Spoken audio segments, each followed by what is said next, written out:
जय हिंद। मेरे सभी साथियों को मेरा नमस्कार। आज मैं आप सभी के समक्ष फिर से प्रस्तुत हुआ हूँ। मैं सुमन सौरभ, आयुर्वेदिक खेती के जनक, father of Ayurvedic farming and CEO and nutrition research scientist at फिडाल्सस computer industries cum FSI group. आज मैं FSI के 9वें वर्ष के शुभारंभ में आप सभी के समक्ष प्रस्तुत हुआ हूँ। अब जो दिल्ली के आसपास जहाँ पे खेती होती है, लोग कहते हैं कि दिल्ली में खेती नहीं होती है, लेकिन दिल्ली के अरावली हिल्स के पास में और दिल्ली के जो मुख्य सेंट्रल दिल्ली में भी कई जगह पे किचन गार्डनिंग होती है या फिर टेरेस गार्डनिंग होती है। और हम खेती को हर जगह, जैसे मैं शुरुआत से कहता हूँ, खेती को कोई क्षेत्र विशेष में ऐसा नहीं है कि यहीं पर खेती होगा यहाँ पर नहीं होगा।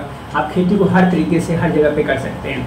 ऐसे कई सारे देश हैं जहाँ पे कि आपको जो खेती को छतों पर करना जो है उसको अप्लाई कर दिया गया ताकि वहाँ कार्बन उत्सर्जन कम हो, और इसे जो है वहाँ पे कंपलसरी कर दिया गया। जिस छत को हम लोग जो वेस्ट यूज़ कर रहे हैं, जो वेस्ट जा रहा है, क्योंकि छतों पे तो आपको सालों भर छत पे मतलब 2-3 महीने ही आपको होते हैं जो धूप की ज़रूरत पड़ती है, 1-1.5 महीने, तो उसमें आप धूप लेने के लिए छत पे जाते हैं, तो वो छत खाली ही रहता है। उसको आप 90% आप यूज़ कर सकते हैं छतों को। और अभी भी अन्य क्षेत्रों में दिल्ली में इसका काफ़ी अच्छा मॉडल तैयार भी अलग अलग जगह पर हुआ है। तो इसी के संदर्भ में जो खेती पे हम कोशिश है कि दिल्ली में जो प्रदूषण है उसको जो है हर मौसम, हर मिट्टी, हर फसल की खेती के माध्यम से उसको कम किया जाए। और इसलिए मैं दिल्ली के लिए यही चाहूँगा कि एक बेहतर इकोलॉजिकल सिस्टम तैयार हो, और वो आप जितना ज़्यादा कार्बन उत्सर्जन हो रहा है, वहाँ पर प्रदूषण जो आ रही है, और वहाँ पे जो सिस्टम जो आपको पॉल्यूशन की वजह से जो दिक्कत आ रही है, हरियाणा के पास से जो हरियाणा या पंजाब या कहीं और क्षेत्र से, या फिर आपको जो प्रदूषण के जिक्र हो रहा है, वो असल में दिल्ली का जो निजी क्षेत्र है वहीं से सबसे ज़्यादा प्रदूषण होता है। और वहाँ पर जो वाहन हो गए या फिर वहाँ पर जो आपको सिस्टम हो गया, तो वहाँ पे एग्रीकल्चर लैंड बहुत कम बची रही है, तो वहाँ पे टेरेस गार्डनिंग करके हम लोग जो है वहाँ के जो प्रदूषण को जो है वो कम कर सकते हैं। तो इसके संदर्भ में अब इसे जोर शोर से इस पर किया जाएगा। तो इसके लिए मैं दिल्ली के सभी जनता को, दिल्ली की सभी जनता को मैं हार्दिक धन्यवाद देता हूं कि उन्होंने जो है हमारे लिए द्वार खोल दिए हैं कि हम लोग वहाँ पे आयुर्वेदिक खेती को बढ़ावा दे सकते हैं। तो हर एक जिला में 25 एकड़ Ayurvedic multi layer Ayurvedic farming करवानी है, जिसमें उन्हें एक साथ हर मौसम के फसल में अनाज जैसे गेहूँ और धान, दोनों गेहूं, धान, मक्का तीनों एक ही साथ एक ही जगह पर एक ही मौसम में, उसी तरह से हर प्रकार की दलहन में से मूंग की दाल होगी, तुर की दाल होगी, मसूर की दाल होगी, वो हर मौसम उनको लगाना होगा, एक ही जगह पे एक ही समय में एक ही मौसम में। और इसके साथ साथ हर तरह की सब्जी, मतलब एक साथ मल्टी लेयर आयुर्वेदिक फार्मिंग का मतलब होता है एक ही जगह पर, जिसका आपको यूट्यूब पे वीडियो भी अपलोड है, आप देख सकते हैं। मल्टी लेयर आयुर्वेदिक फार्मिंग के नाम से आपके स्क्रीन पर दिखाई दे रहा है, वो हमारे वीडियो को आप जाके देखें। उसमें दिखाया गया है कि एक ही एकड़ में आप कैसे जो है 20 से 22 प्रकार के फसलों का उत्पादन ले सकते हैं, जिसमें कि वो हर तरह की फसल को, हर मौसम की फसल को जो है, जो ज़रूरत के जो घरेलू जो फसल हो गए, जो नियमित रूप से इस्तेमाल होते हैं, उन्हें हर मौसम की फसल को एक साथ एक ही जगह पर सालों भर हर महीने उपजाना होगा। तब अब आयुर्वेदिक खेती कैसे होती है, उसमें क्या अंतर है? तो आयुर्वेदिक खेती आप बेसिकली ये समझिए कि जो हम लोग जड़ी बूटियों से बनी हुई दवा जो है वो क्या करती है, वो हमारे तो ऑलरेडी, चूँकि हम सभी लोग जानते हैं कि हमारे पर्यावरण में 78% नाइट्रोजन है, और चूँकि जब पृथ्वी पर जीवन नहीं था उससे पहले कार्बन जो है आपको जो है 98% के करीब जो है 95-98% के करीब जो है हमारे पर्यावरण में कार्बन है, जिसकी वजह से वहाँ पे जीवन संभव ही नहीं था। फिर अचानक क्या परिवर्तन हुआ, लोग ये सोचते हैं क्या परिवर्तन हुआ, तो फिर आप जब जानेंगे तो क्या हुआ कि नाइट्रोजन जो है धीरे धीरे करके जो है उन सभी जो कार्बन, जितने भी जीवन में तत्व हैं, जितनी भी चीज़ें आप ठोस पदार्थ, चाहे आप कुर्सी देख रहे हो, इंसान को देख रहे हैं, किसी जीव को देख रहे हैं, वो सारे कार्बन तत्व से बने हुए हैं। तो उनका जो ठोसकरण, उनका सॉलिडिफिकेशन जो है कैसे हुआ, वो नाइट्रोजन के माध्यम से हुआ। इस कारण से नाइट्रोजन जो है, नाइट्रोजन साइकिल, राइजोबियम बैक्टीरिया जो है इसमें बहुत बड़ा रोल निभाई। और राइजोबियम बैक्टीरिया जो है आपको नाइट्रोजन फिक्सेशन बैक्टीरिया जो है वो पर्यावरण में हर जगह है, हमारी पृथ्वी पर हर जगह है, जो कि लगातार नाइट्रोजन का जो है उत्सर्जन करती रहती है, जिसके माध्यम से जो है आपको जो भी चीज़ ठोस अवस्था में है वो ठोस अवस्था में बनी रहती है। वहीं जहाँ पर नाइट्रोजन की उपलब्धता कम हो जाती है वहाँ पर आपको कार्बन उत्सर्जन बढ़ जाता है, और कार्बन उत्सर्जन जब बढ़ता है तो फिर आपको वहाँ पे चाहे कार्बन मोनोऑक्साइड हो गया या गैस के रूप में कार्बन रिलीज होता है, जिस कारण से जो है हमारे पर्यावरण को नुकसान होता है। तो इसलिए जो है नाइट्रोजन साइकिल का बने रहना बहुत ज़्यादा जरूरी है, ताकि हमारी पृथ्वी जिस अवस्था में है उस अवस्था में बनी रहे। तो हमारी जो आयुर्वेदिक जो दवाएं हैं वो क्या करती है, इन्हीं गुड बैक्टीरिया के लिए एक फूड का काम करती है।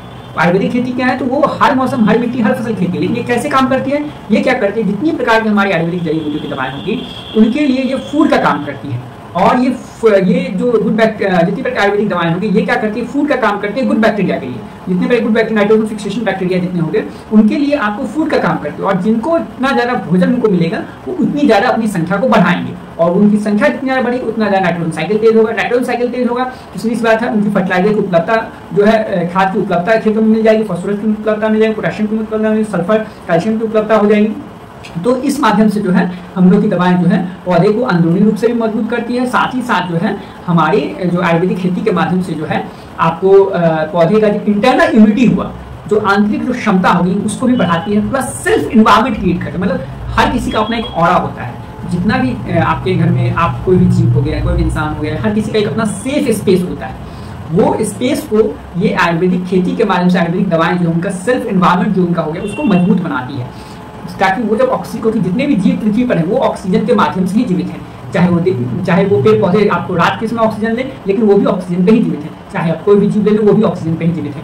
तो फिर वो जो ऑक्सीजन पर जीवित हैं उनका जब वो सांस लेते हैं या सांस छोड़ते हैं तो उसके आसपास जो एनवायरमेंट क्रिएट होता है उसी में ये मदद करती है हमारी आयुर्वेदिक खेती की दवाएं। वो क्या करती है, वहाँ पर बीमारियों जो आसपास जो आपको जब इंटरनल डिजीज जैसे वायरस जो हो गए, जो हार्मफुल वायरसेस हो गए, हार्मफुल फंगस हो गया, हार्मफुल बैक्टीरिया जो वहाँ पे आसपास भटक रहते हैं उनको खत्म करती है, उनके लिए सुरक्षा कवच बनाती है। प्लस आंतरिक जो समस्या आ गई उसको भी खत्म करती है, पौधे के फूड के रूप में जाती है तो पौधे की इंटरनल इम्यूनिटी को मजबूत करती है, उसे पोषण प्रदान करती है, पौधे को हर प्रकार के पोषक तत्व प्रदान करती है। तो जिस कारण से हर एक पौधा का आपको एक आंतरिक एक सेल्फ एनवायरनमेंट क्रिएट होता है, एक एक्सटर्नल सेल्फ, बाहरी और आंतरिक सेल्फ एनवायरनमेंट क्रिएट होता है, जिससे आप हर मौसम की फसल को आप हर मौसम में उपजा सकते हैं, सालों भर उपजा सकते हैं। तो ये है आयुर्वेदिक खेती का सिस्टम। ये पूरी तरह से जड़ी बूटी पे काम करती है और यही आयुर्वेदिक खेती का राज है जिस पर हम लोग काम करते हैं। और ये पूरी तरह से हमारी टेक्नोलॉजी है, ये हमारी स्वामित्व की टेक्नोलॉजी है, हमारी सेल्फ टेक्नोलॉजी है। हमने जो कॉपीराइट रजिस्ट्रेशन करवा रखा है, पेटेंट करवा रखा है, और सारी चीज़ें जो हमारी जो है इंटेलेक्चुअल प्रॉपर्टी राइट्स हमारे पास है। इसके जो हमारे इंटेलेक्चुअल प्रॉपर्टी राइट्स के तहत जो है भारत सरकार के अधीन ये सारी चीज़ें जो है रजिस्टर्ड हैं, और इसको हमारी कोशिशें हैं, भारत सरकार ने इससे स्वीकृति भी दी है। हमारी कोशिश है कि इस माध्यम से हम हर एक जगह पर हर तरह की फसल की खेती कर सकें। तो अब जैसे बात करते हैं, देखिए अब आप कहेंगे कि भैया आयुर्वेदिक खेती के माध्यम से आप बोल रहे हैं कि जो है कि आयुर्वेदिक खेती के माध्यम से हर एक मौसम की फसल को कैसे आप उपजा सकते हैं। अगर आप 10,000 साल पहले जब खेती की शुरुआत कब हुई थी, ईसा मसीह के जन्म से 10,000 साल पहले, जो हम लोग अपने इतिहास में पढ़ते हैं 10,000 BC में पढ़ते हैं, 10,000 BC से पहले हुई थी। तो 10,000 BC पहले हुई थी, तो 10,000 BC बिफोर क्राइस्ट जो है ईसा मसीह के जन्म से 10,000 साल पहले, मतलब अभी आप कह लें तो अभी 12,025 2025 अभी चल रहा है, तो 12,025 वर्ष पहले जो है खेती की शुरुआत हुई। तो क्या आप जरा सोचिए, आज जो पद्धति चल रही है, जो रासायनिक कंपनियां जो कि लोगों को मूर्ख बना रही है कि कहते हैं कि भैया आप गेहूं की खेती रबी के सीजन में ही कर सकते हैं, इसकी खेती उस सीजन में ही कर सकते हैं, उसमें तो क्या आप बताइए, क्या वो लोग उसमें उतने बुद्धिमान थे? क्या आप उन लोगों के पास क्या ऐसा कोई टेक्नोलॉजी थी कि वो लोग ये पकड़ सकते हैं कि भैया ये इस मौसम में होता है? नहीं, उन लोगों के पास जिस तरह की जो भी जिस जगह पे मिले उन लोगों ने उसी का उत्पादन शुरू किया, और वो हर जगह पे फिर उसको ट्रांसप्लांट करते गए, एक जगह से दूसरी जगह पे उसको लगाते गए, जगह जगह अपने स्थिति को बनाते गए। जो हम देखते हैं कि हमारे इतिहास में देखते हैं कि युद्ध भी हुए इसके लिए, जगह जगह पे जैसे युद्ध हुए दूसरे तरह की फसलों को दूसरी जगह पे लगाने के लिए, उनके लैंड को बढ़ाने के लिए, ताकि उनको और उनकी कमाई हो। तो फिर ये जो हुआ, ये सारा का सारा जो है उस समय ये बिना जो आज की टेक्नोलॉजी इसके बगैर हुआ। तो उस समय जब ये नहीं था, ये सिस्टम था ही नहीं, आपको इतिहास में ऐसा कहीं कोई सिस्टम है ही नहीं लिखा हुआ कि आपको बरसात के मौसम में ही धान होगा, सर्दी के मौसम में ही गेहूं होगा, मूंग की फसल साल में 3 ही महीने होगी। तो ये सारे जो अनाज निकल करके आए हैं, ये सारे तो उसी समय से निकल करके आए हैं। हम हड़प्पा सभ्यता में भी देखते हैं 2500 वर्ष पहले, 4000 वर्ष पहले हम देखते हैं कि हड़प्पा सभ्यता के दौरान भी चावल के दाने पाए गए, है ना। तो ये सारी चीजें जो हुई, तो क्या उस समय क्या ये पता था कि ये समय होता है? उन लोगों को जो अनाज जहां पर मिला उन्होंने उसको बचाया। हम भी वही कर रहे हैं, लेकिन हम इसे जड़ी बूटी के माध्यम से इसलिए हम कर रहे हैं क्योंकि जो रासायनिक कंपनियां जो है वो मिट्टी की जो क्षमता है उसको नष्ट कर चुकी है। और इस कारण से जो है आयुर्वेदिक खेती के तहत जो है हम लोग उसको जड़ी बूटियों के माध्यम से सुधार रहे हैं, मिट्टी की अवस्था को सुधार रहे हैं, और सुधार करके हर एक मौसम की फसल को बिल्कुल हमारे प्राचीन काल के माध्यम से हर एक मौसम की फसल को हर एक मिट्टी पर जो है उपजा रहे हैं, हर एक समय उपजा रहे हैं। तो आयुर्वेदिक खेती की जो है मुहिम को ये 10,000 वर्ष पहले जो शुरुआत हुई थी उसको 12,025 वर्ष पहले जो शुरुआत हुई थी उसको हम लोग फिर से लागू करने की कोशिश कर रहे हैं कि जो है हमारी कोशिश, और इसे हमने करके भी दिखाया है कि आप किसी भी मिट्टी पर किसी प्रकार की फसल को लगा सकते हैं। जो व्यक्ति शिक्षा का मतलब वही होता है जिस शिक्षा से आप जो समाज को सही दिशा, सही मार्गदर्शन दे सकें और वहाँ पे अच्छी एक चरित्र का निर्माण हो सके, वहाँ पे जीवन में सुधार हो सके, जो रहन सहन में सुधार हो सके। यही आपको शिक्षा का मतलब है।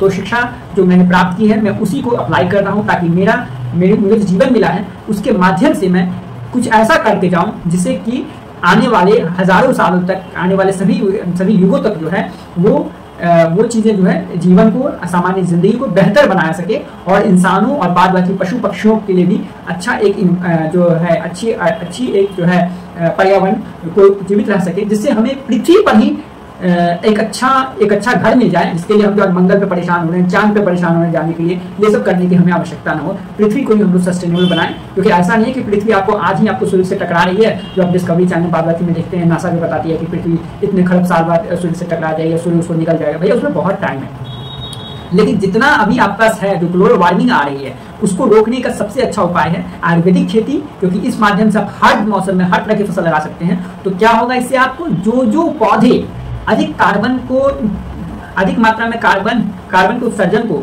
घटाते हैं, वो सारे पौधे आप हर एक मिट्टी पे हर एक समय लगा सकते हैं। तो उससे क्या होगा, ज्यादा से ज्यादा आप ग्लोबल वार्मिंग को बहुत तेजी से रोक पाएंगे। तो ये सिर्फ आयुर्वेदिक खेती ही कर सकती है, अन्य दुनिया की कोई टेक्नोलॉजी नहीं कर सकती। और ये हमने करके दिखाया है, हम जो बोल रहे हैं उसका हमने विथ प्रूफ हमारे पास अपलोडेड है, लोग जाके देख सकते हैं।